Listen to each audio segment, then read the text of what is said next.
Ano nga bang setback? Para saan nga ba to? Hi, I'm Architect JM.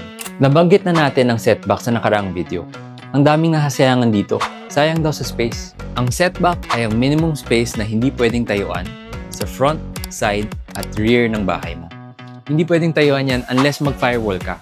Pero sa side lang to madalas pwede. Here's a table for the minimum required setback as per our National Building Code of the Philippines. So architect, pwede pala mag-firewall. Ba't kailangan pa mag-setback? Una, for privacy and breathing room. Setbacks give you space para makahinga ang bahay mo. At ikaw na rin, walang echo ng chismis sa gabi. Second is natural light and ventilation. Pwede rin itong daanan ng hangin at araw.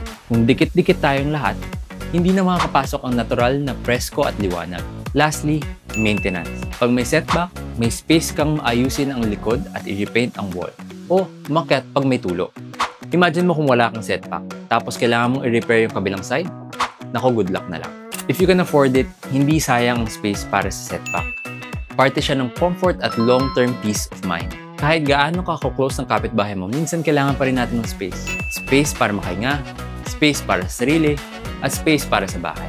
For more insights in architecture and construction, please follow our page, Architect JM De Jesus.